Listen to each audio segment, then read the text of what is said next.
Oi, turma do livro As Mais Belas Parábolas de Todos os Tempos, volume 1, Alexandre Rangel. No texto O Mundo e o Homem. Um cientista vivia preocupado com os problemas do mundo e estava resolvido a encontrar meios de melhorá-los. Passava os dias em seu laboratório em busca de respostas para suas dúvidas. Certo dia, seu filho de 7 anos invadiu seu santuário decidido a ajudá-lo a trabalhar. O cientista, nervoso pela interrupção, insistiu para que o filho fosse brincar em outro lugar. Vendo que seria impossível removê-lo, o pai procurou algo que pudesse ser oferecido ao filho com o objetivo de distrair-lhe a atenção. De repente deparou com o mapa do mundo e pensou: é isso. Com o auxílio de uma tesoura, recortou o mapa em vários pedaços e, junto com um rolo de fita adesiva, entregou-o ao filho, dizendo: você gosta de quebra-cabeças, não é? Então vou dar-lhe um mundo para consertar. Aqui está o mundo todo quebrado. Veja se consegue consertá-lo bem direitinho. Faça tudo sozinho. Calculou que a criança levaria dias para recompor o mapa.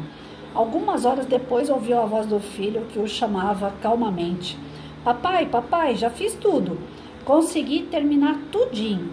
A princípio, o pai não deu crédito às palavras do filho. Seria impossível na sua idade ter conseguido recompor um mapa que jamais havia visto.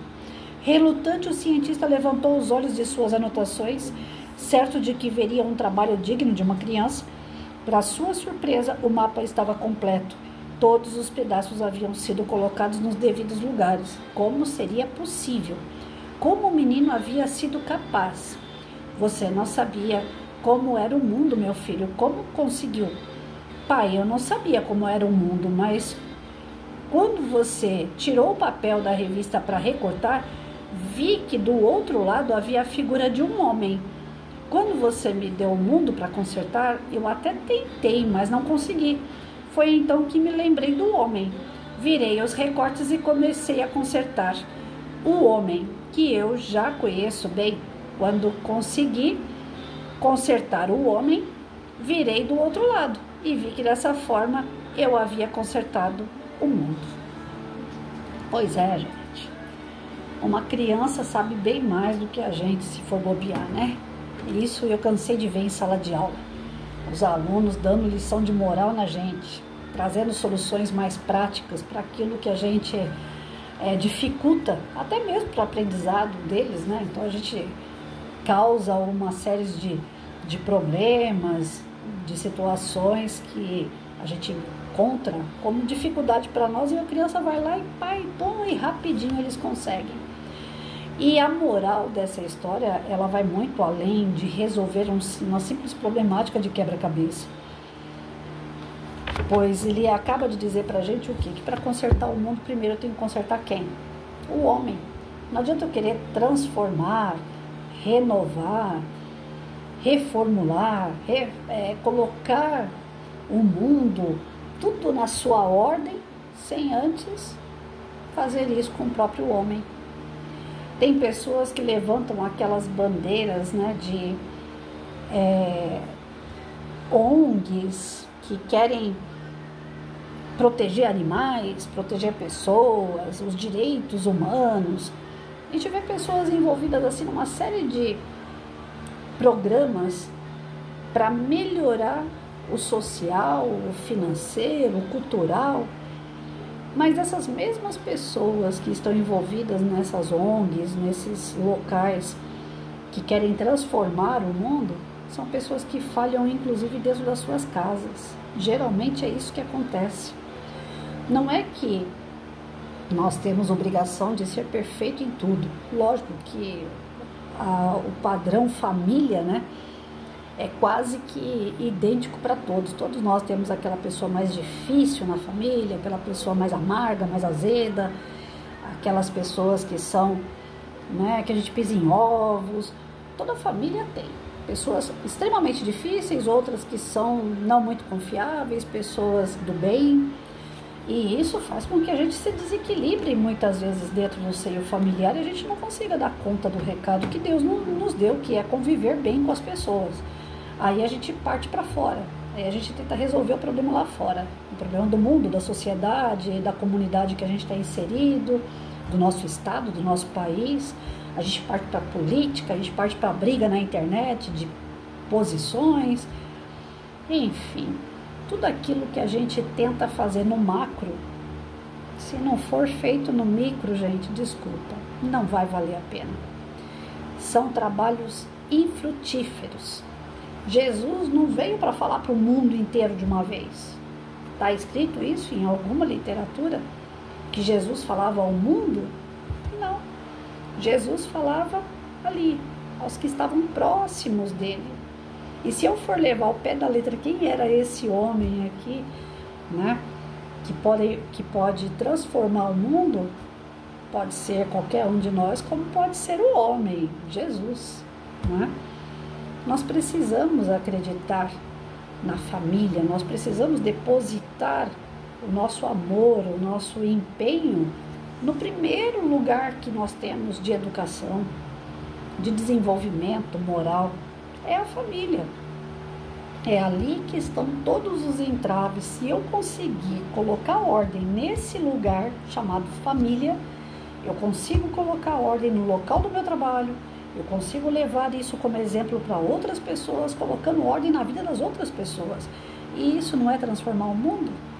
Isso não é corrigir o mundo? Não é unificar, unir as pessoas? Nós não precisamos unir pessoas que pensam igual, nós precisamos unir pessoas que se respeitam.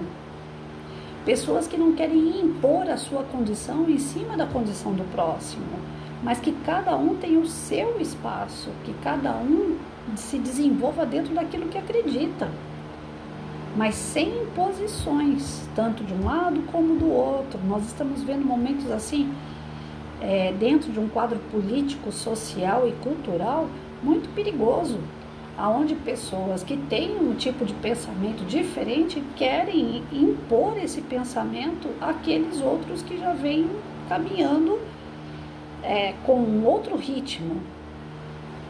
E é como a educação física. O professor de educação física, ele não vai dar um exercício para aquele aluno que é mais gordinho igual o outro aluno que é mais magrinho.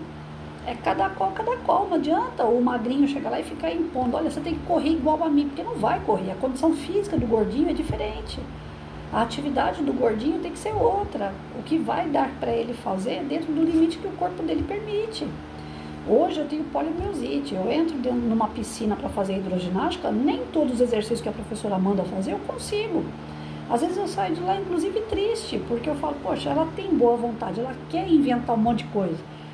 Só que nem tudo que ela faz eu consigo abraçar, porque do joelho para baixo eu não sinto minhas pernas. Então, se ela manda levantar joelho, eu levanto por Deus, porque eu não sei como é que está levantando, não sei se está fazendo alguma coisa naquele joelho ali para baixo ou não sinto. As pessoas vão lá e fazem uma atividade normal. Então, nos dias de hoje, a gente está vendo muito isso. Pessoas que estão caminhando de uma forma diferente, querendo impor os demais que já vêm caminhando daquela forma igual, daquela forma já que é passado de pai para filho, que é cultural, que é familiar, que é dentro de uma educação sistemática. Não está errado nem um lado nem o outro, cada um que siga seu caminho. O problema é impor, isso gera atritos. E os atritos geram separações e não unificação. Então, que cada qual entenda que precisa mudar aqui dentro. E aqui dentro a mudança que nós temos que ter primeira e a maior é o respeito. Nós temos que respeitar o espaço do outro.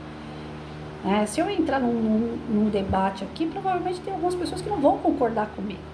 Mas hoje em dia, essa questão dos gêneros, agora veio o novo presidente dos Estados Unidos e falou, não tem isso, é homem e mulher e acabou. Pela Bíblia é homem e mulher, pela ciência é homem e mulher, mas pelas condições sociais, aí as pessoas estão inventando outros, o abecedário inteiro. Não era só mais LGBT, agora é o abecedário inteiro. E isso faz com que a família se desintegre. E nós temos aí uma preocupação muito grande. Sem a família não existe procriação, continuação da vida. A família é o pilar, a família é o elo mais forte que existe. Por mais que ela tenha atritos, adversidades, é o elo mais forte que tem dentro de uma sociedade. Quebrou a família, quebra-se todos os outros valores, porque dentro da família que você aprende as palavrinhas mágicas, por favor, com licença, obrigado. Antigamente, né, bênção mãe, bênção pai, bênção avó, é ali o lado cultural, social, né, e de valores, é onde nascem os valores, é dentro da família. Algumas famílias hétero, né, como manda o figurino, também estão distorcendo as suas obrigações. Isso é fato, não estou encobrindo o hétero aí falando que o homem é que é o errado, não. Cada um está certo dentro da sua visão, mas cada um dentro do seu propósito de vida, sem querer impor ao outro. Quando eu tive uma aluna na sala de aula com 8 anos de idade falando para mim que ela ia cortar o peito dela, porque ela viu numa novela que a mulher estava cortando o peito e que ela achava que ela era igual àquela mulher, 8 anos de idade, o que eu podia fazer? Até aquele momento ali eu ainda assistia a novela. Eu, pelo menos, tomei a posição de nunca mais assistir uma novela daquela emissora. Eu adorava novelas de época, eu adorava novelas que eram engraçadas, e aí pegava o embalo e assistia as outras também. Mas eu parei de assistir todas. Aquela emissora eu não ligo mais na minha casa, porque é uma questão de valor. Chegar numa criança de 8 anos e ter que explicar para ela que ela é uma menina e que ela não tem que cortar peito coisa nenhuma, porque nem peito ela tinha.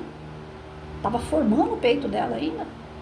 Então, deixa a gente horrorizado algumas situações que acontecem na nossa sociedade. E se o homem, que é o responsável por essa sociedade, não tiver principalmente o valor do respeito, tudo se quebra, tudo. Vira realmente uma malha toda de retalhos. O nosso país, os nossos estados, as prefeituras, o mundo. Não é à toa que dentro do espiritismo ao qual eu pertenço, a gente fala, nós estamos no mundo de provas e expiações. Tem coisas que estão aí que é para nos provar, para nos testar, não é para fazer.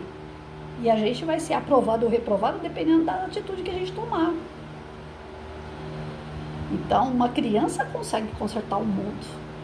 Pena que a gente cresce, pena que a gente se torna adulto, mais egoísta e mais orgulhoso. Quando criança, pode dar na gente o egocentrismo, aquela criança que gosta que tudo gira em torno dela. Mas se bem trabalhado, não se torna mais egoísta no futuro. Se bem trabalhado esse egocentrismo dela, acaba, é uma fase e passa. O adolescente também vai viver uma fase egocêntrica, mas também passa, se bem trabalhado com ele. Caso contrário, ele acha que ele é a última bolachinha do pacote, ou a melhor de todas, que todo mundo quer comer, ou então aquela que está toda esbagaçada e ele quer se matar. Os extremos, por falta de um equilíbrio emocional, por falta de uma base familiar que te dê condições de se estruturar diante das adversidades. E tem as exceções daqueles que, por mais que você dê estrutura, ele não quer. Ele vai fugir às regras da família, né? Mas a família continua sendo ainda o grande alicerce para que o homem se faça, para que ele trabalhe em sociedade, para que ele construa essa sociedade e essa sociedade possa ser uma sociedade de paz, de equilíbrio, uma sociedade recíproca em amor, em fraternidade, em caridade, em solidariedade. As igrejas, as religiões em geral, elas trabalham muito essa questão. Para que você seja uma pessoa melhor, você tem que seguir Jesus, você tem que ser amor, você tem que ter atividades de caridade para com o próximo, atividades solidárias. E isso é um treinamento para que o mundo seja um mundo melhor. Quantas pessoas não saem daqui do Brasil e vão para a África para trabalhar lá no meio de pessoas que estão passando o extremo na pobreza? Quantas pessoas saem daqui e vão para o Nordeste para poder tentar dar um apoio àquelas pessoas que estão ali, muitas das vezes distante da água, na seca, vivendo momentos terríveis de fome, de sede. Muitas pessoas saem daqui e vão para lugares onde tem guerra, para ajudar a cuidar de feridas, de soldados, de pessoas que foram atingidas. A gente não precisa rodar o mundo para fazer tudo isso, mas tem pessoas que até isso fazem. Nós podemos começar dentro de casa, nós podemos ser bons filhos aos nossos pais, ser bons pais aos nossos filhos. Na escola, o professor trabalhar os valores com os seus alunos para que eles trabalhem bem que eles trabalhem em paz, num ambiente bom, limpo, organizado, disciplinado, onde o respeito impera entre todos eles. E a partir do momento que isso surge nas nossas casas, vão para as escolas, chegam nas comunidades, chegam na sociedade, chegam no nosso município, o nosso estado, o nosso país, isso vai se tornando exemplo, vai crescendo. E esse retalho todo dos países, como foi dito no texto, acaba sendo unificado novamente. Esse quebra-cabeça vai ser montado. Porque o homem está transformando tudo isso. E quem é o homem? É aquele que nasceu no seio de uma família, que foi bem orientado. Então nós temos que ter esse cuidado com a educação das crianças. É através, não é aquele jargão não, que fala a criança é o futuro da nação. Não, a criança é o hoje da nação. É o hoje. A criança de hoje é o adulto de amanhã.